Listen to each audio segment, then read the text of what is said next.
मिलकर काम करने से तरक्की होती है। दुनिया में जो तरक्की हो रही है या देश में कोई तरक्की करता है तो उसे जरूर देखना चाहिए, चाहे घर की टीम हो या बाहरी लोगों को मिलाकर बनाई हुई हो। जहाँ जहाँ अच्छे समूह बन गए वहाँ वहाँ तरक्की हो गई। ऐसा ही देखा गया है।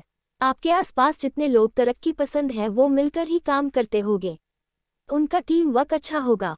एक परिवार था, वो गरीब था, खाने को कुछ नहीं था। काफी सोचा कि काम मिले मगर काम नहीं मिला। 2 बच्चे थे, बीबी थी। एक दिन उन्हें विचार आया कि इस गांव में काम मिलना मुश्किल है, चलो कहीं और चलते हैं। इस इरादे से वे एक दिन गांव छोड़कर चल दिए। रात का समय था, रास्ता भी जंगली था। सोचा वृक्ष के नीचे रात गुजारी जाए। आदमी ने अपने एक लड़के को लकड़ी चुनने तथा दूसरे को पानी लाने के लिए भेज दिया तथा बीबी को चूल्हा बनाने के लिए कहा और उसने जगह साफ कर दी। चारों ने अपने अपने काम कर लिए। चूल्हा जलाया गया, पानी गर्म होने लग गया। वृक्ष के ऊपर हंस रहता था, वो सोचने लगा ये कैसा मूर्ख है, इन्होंने चूल्हा तो जला दिया मगर इनके पास पकाने को तो है ही नहीं कुछ भी। हंस ने उनसे पूछा तुम्हारे पास पकाने को क्या है? वो आदमी बोला तुझे मार के खाएंगे।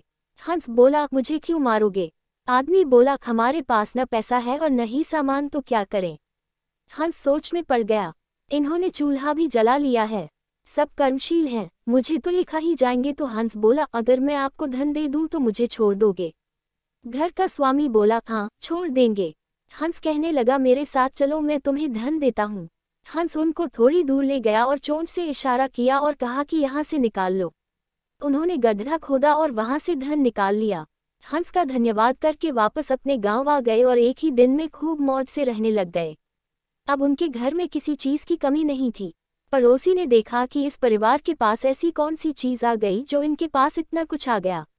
उसने छोटे लड़के को बुलाकर सारी बात पूछी कि पैसा कहाँ से आया है। उनके भी 2 बच्चे थे, उन्होंने भी ऐसी योजना बनाई और चल दिए। उन्होंने उसी वृक्ष के नीचे डेरा लगा लिया। आदमी ने अपने बड़े लड़के को कहा लकड़ी लाओ तथा छोटे लड़के को पानी लाने के लिए कहा, परंतु दोनों आनाकानी करने लगे। बीबी ने भी कहा कि मैं थक चुकी हूँ। जैसे जैसे पानी लकड़ी इकट्ठी हो गई और पानी गर्म होने लगा। हंस फिर आया और बोला तुम्हारे पास खाने को तो नहीं है तो फिर पानी गर्म कर रहे हो? आदमी बोला तुझे मार कर खाएंगे। हंस मुस्कुरा उठा और बोला मारने वाले तो 3 दिन पहले आए थे, तुम अपना समय खराब मत करो, घर जाओ, तुम मुझे क्या मरोगे, तुम तो आपस में ही लड़ रहे हो।